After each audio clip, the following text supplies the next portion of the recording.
Hello and welcome to our channel my time my teacher.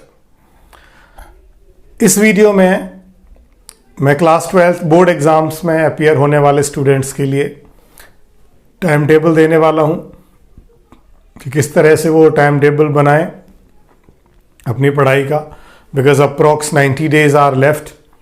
तो इन 90 days में कैसे वो अपनी प्रिपरेशन कर पाएँ so that they can score good marks in the board exams. अभी तक आई नो बिना टाइम टेबल के चल रहा है, जैसे हुआ कभी कोई सब्जेक्ट पढ़ लिया कभी कोई सब्जेक्ट पढ़ लिया, लेकिन ऐसा करने से मार्क्स नहीं आने वाले हैं। हमें सभी सब्जेक्ट्स पे उनकी रिक्वायरमेंट के हिसाब से फोकस करना पड़ेगा। तो मैंने यहाँ पे इस टाइम को 90 डेज़ को दो पार्ट्स में डिवाइड किया है। फर्स्ट पार्ट बिफोर 31 दिसंबर, जब तक कि आपके पास प्री बोर्ड्स हैं, ऑनलाइन क्लासेस चल रही हैं। दूसरा पार्ट आफ्टर 1 जनवरी एंड फरवरी, 2 महीने जब आपके पास और कोई काम नहीं है पढ़ाई के अलावा। एक चीज़ सबसे पहले मैं आपको याद दिलाना चाहूँगा कि गांठ बांध लो कि पढ़ाई करनी है, मेहनत करनी है, इसका कोई सॉल्यूशन नहीं है। आपको टाइम देना ही होगा पढ़ाई के लिए। देखो, सोने से पेट नहीं भरता, आप कितनी भी देर भी सो सकते हैं। मज़े करने से पेट नहीं भरता, आप कितनी भी देर मज़े कर सकते हैं। सो नाउ अभी ये 90 दिन आपके पास का ये जो टाइम है, ये टाइम ऐसा है कि सब कुछ भूल के मज़े करो, उसके बाद फिर आराम से मज़े करना। सिर्फ पढ़ाई करो इन 90 दिनों में, और कुछ नहीं करना। तो मैंने आपके लिए एक टाइम टेबल बनाने की कोशिश की है। आप चाहें तो इस टाइम टेबल में अपनी ज़रूरत के अकॉर्डिंग चेंजेस कर सकते हैं। आप चाहें तो अपना खुद का अलग से टाइम टेबल भी बना सकते हैं अगर आपको ये सूट नहीं करे तो। लेकिन आई एम श्योर कि आपको इस टाइम टेबल से ज़रूर कुछ ना कुछ फ़ायदा होगा। ठीक है, तो मैं स्टार्ट करता हूं। मैंने सबसे पहले कोशिश की है कि जब हम 31 दिसंबर तक काम करेंगे, पढ़ाई करेंगे, तो मैंने 8 आवर्स पर डे आपके लिए रखा है। 8 hours per day except school study. School में जो भी आपकी क्लासेस चल रहे हैं उनके अलावा 8 आवर्स आपको सेल्फ स्टडी के लिए देना है। और उसके बाद 1 जनवरी से मैंने आपको 12 आवर्स पर डे का शेड्यूल बनाया है, so that you can study for 12 hours per day self study. एक चीज़ और मैं आपको बताना चाहूँ कि मैंने आपके सब्जेक्ट्स के लिए नंबरिंग यूज़ किया है। Subject 1, subject 2, subject 3, subject 4 and subject 5। Subject 1, 2, 3 में मैंने 3 आपके लिए मोस्ट डिफ़िकल्ट सब्जेक्ट रखने की कोशिश की है। साइंस वाले बच्चे फिजिक्स, केमिस्ट्री, मैथ्स, बायो, इनमें से 3 रख सकते हैं। कॉमर्स वाले बच्चे अकाउंटेंसी, इकोनॉमिक्स, मैथमेटिक्स, ये 3 सब्जेक्ट्स ले सकते हैं। ह्यूमैनिटीज़ वालों के लिए कंप्लीट फ्रीडम है, उनको जो 3 सब्जेक्ट सबसे ज़्यादा डिफ़िकल्ट लगते हैं, क्योंकि उनके यहाँ पे चेंजेस होते रहते हैं। किसी बच्चे को कोई सब्जेक्ट डिफ़िकल्ट लगता है, किसी को कोई लगता है। तो ह्यूमैनिटीज़ वालों के लिए मैंने सब्जेक्ट्स मेंशन नहीं किए हैं। उनके लिए 1, 2, 3 का मतलब है 3 सबसे ज़्यादा डिफ़िकल्ट सब्जेक्ट।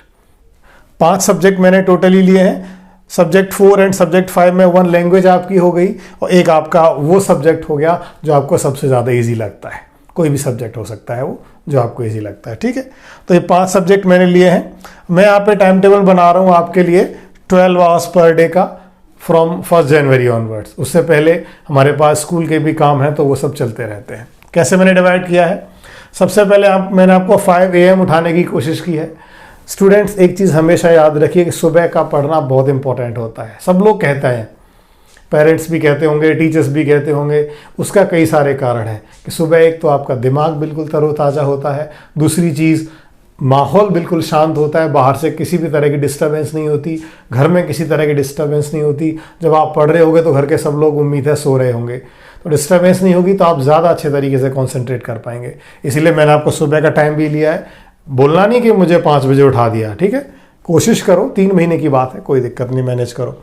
सुबह मैंने 5 AM से 8 AM का टाइम रखा है आपके फर्स्ट सब्जेक्ट के लिए। और मैं आपको एक चीज़ यहाँ पे सलाह देना चाहूँगा, ये सब्जेक्ट 1 में आप सबसे ज़्यादा डिफ़िकल्ट चीज़ रखना। अगर आपके पास मैथ्स है तो कोशिश करोगे सुबह उठ के आप मैथ्स करोगे, क्योंकि जो सबसे डिफ़िकल्ट चीज़ होगी, सब्जेक्ट होगा, वो आपको सोने नहीं देगा, दोबारा नींद नहीं आएगी आपको। अगर आपने कोई ईजी सब्जेक्ट ले लिया सुबह पढ़ने के लिए, तो आपको थोड़ी देर बाद नींद आ जाएगी पढ़ते पढ़ते। उससे अवॉइड करने के लिए सिर्फ एक चीज़ है, कोशिश करो कुछ न्यूमेरिकल टाइप की चीज़ आप लो। फिजिक्स है, केमिस्ट्री है, या आप मैथ्स ले सकते हो, तो उसमें आपको नींद नहीं आएगी। फर्स्ट सब्जेक्ट के लिए मैंने 3 घंटे रखे हैं। मैं आपको एक चीज़ और बता दूं, मैंने फर्स्ट 3 सब्जेक्ट जो हैं, सब्जेक्ट 1, 2, 3, इन तीनों के लिए 3-3 घंटे रखे हैं। और सब्जेक्ट 4 एंड 5 के लिए मैंने 1.5 घंटा 1.5 आवर रखा है ईच। दोनों के लिए 1.5 घंटा रखा है। ठीक है। उससे पहले का जो टाइम है 31 दिसंबर का, आप डिवाइड ये टास्क को कर सकते हैं। इन तीनों सब्जेक्ट्स के लिए 2-2 घंटे ले सकते हैं, 6 घंटे हो गए, और 1-1 घंटा इन दोनों के लिए ले सकते हैं, 8 घंटा हो गया। ठीक है। सुबह 5 बजे से 8 बजे तक सब्जेक्ट 1, फर्स्ट सब्जेक्ट आपको 3 घंटे देना है। उसके बाद 8 to 9:30 1.5 घंटे का ब्रेक मैंने रखने की कोशिश की है आपके लिए। आपको नहाना है, धोना है, खाना है, ब्रेकफास्ट लेना है, वो आप कर सकते हैं। 9:30 के बाद 11 o'clock मैंने फिर आपको 1.5 आवर दिया है, और यहाँ पे मैंने सब्जेक्ट 4 दिया है। एक छोटा टाइम स्पेल है, उसमें आपको कोई भी इजी सब्जेक्ट आप ले सकते हैं, तो आपको बोरिंग नहीं होगा, क्योंकि ऑलरेडी आप एक डिफ़िकल्ट सब्जेक्ट पहले ले चुके हैं। बार बार डिफ़िकल्ट लगातार पढ़ेंगे तो आपको बोरिंग लगेगा। तो 9:30 to 11 1.5 घंटा आपका सब्जेक्ट 4। 11 to 12 फिर मैंने 1 घंटे का ब्रेक दिया है, फिर कुछ हल्का सा खा सकते हैं। 12 PM से लेकर 3 PM तक मैंने फिर सब्जेक्ट 2 रखा है आपका 3 घंटे के लिए। खाना पीना खा लिया, आप फ्रेश हो गए, दोबारा से 3 घंटे आप दे सकते हैं। 3 बजे से 4 बजे तक फिर एक ब्रेक रखा है, आप चाय कॉफ़ी कुछ ले सकते हैं, जूस, जो भी आप हल्के से स्नैक्स लेना चाहें। 4 से 7 बजे का टाइम फिर मैंने सब्जेक्ट 3 को दिया है, तो 3 घंटे आप लगातार बैठ सकते हैं। उसके बाद फिर मैंने आपको एक बड़ा गैप दिया है 2.5 घंटे का, 7 o'clock से लेकर 9:30 PM तक। ये टाइम वो होता है जब आपके फैमिली में पापा मम्मी जो ऑफिस जाते हैं वो वापस आ रहे होते हैं, खाना बन रहा होता है, चाय पी रहे होते हैं, टीवी चल रहा होता है। तो मैंने कोशिश की है कि इस टाइम पे आप भी एंजॉय करें, अपने आप को फ्रेश रखें, पढ़ाई पे ना जाएं। तो 7 to 9:30 PM ये आपका ब्रेक हो गया 2.5 घंटे का। उसके बाद 9:30 PM से 11 PM के लिए फिर मैंने आपको सब्जेक्ट 5 ऐड करने की कोशिश की है 1.5 घंटे के लिए सोने से पहले। आपका मूड दिन भर के चीज़ों अभी दिमाग में घूम रही होंगी, तो उन सब चीज़ों को लेके आपको ज़्यादा डिफिकल्ट सब्जेक्ट नहीं लेना, इजी सब्जेक्ट लेना है कोई जिसको आपके आराम से बैठ के कॉन्सेंट्रेट कर पाए। तो 9:30 to 11 PM आपका सब्जेक्ट नंबर 5 हो गया, राइट। ये 5 सब्जेक्ट्स मैंने रखे हैं आपके लिए, ठीक है। कई स्कूलों में 6 सब्जेक्ट भी होता है, तो 6 सब्जेक्ट आप जब मन करे वीकेंड पे या जैसे भी आपको इन सब चीज़ों से बोरिंग होने लगे आप कर सकते हैं, ठीक है। सिर्फ जब में ज़्यादा टाइम नहीं देना होता एज यू नो, तो उसके लिए फोकस कर सकते हैं। एक चीज़ में जो ध्यान देने वाली चीज़ है, आपको कम से कम वीक में 1 मॉक टेस्ट करना है हर सब्जेक्ट का। मॉक टेस्ट आप इसी के अंदर कर सकते हैं, जो मैंने 3-3 घंटे का टाइम आपको दिया है, उसी 3 घंटे को आप मॉक टेस्ट के लिए भी यूज़ कर सकते हैं। कोई भी सैम्पल पेपर लीजिए, नेट से लीजिए, किसी बुक से लीजिए, उसको करने बैठ जाइए, ऑनेस्टली अलार्म लगाइए और बैठ जाइए, तो वो आप यूज़ कर सकते हैं। लेकिन हर हफ्ते एक सब्जेक्ट का 1 मॉक टेस्ट करना है, ये आप याद कर लीजिए। आप ऐसे कर सकते हैं, एक सब्जेक्ट का मंडे कर लिया, एक का ट्यूसडे कर लिया, एक का वेडनेसडे कर लिया, ऐसे भी आप डिवाइड कर सकते हैं। 4th 5th सब्जेक्ट में मैंने 1.5 घंटे का रखा है, तो आप उनमें आधा कर लीजिए, आधा मॉक टेस्ट आज कर लीजिए डिवाइड करके, 40 मार्क्स का आप कल कर लीजिए, ऐसे भी कर सकते हैं आप, ठीक है। एक इसमें एक चीज़ और रह गई रखने को, नींद आने की। कि खाना खाएंगे तो बहुत नींद आती है, दिन में भी पढ़ते हुए नींद आती है, तो नींद आने का एक सॉल्यूशन है कि आप कम खाना खाइए।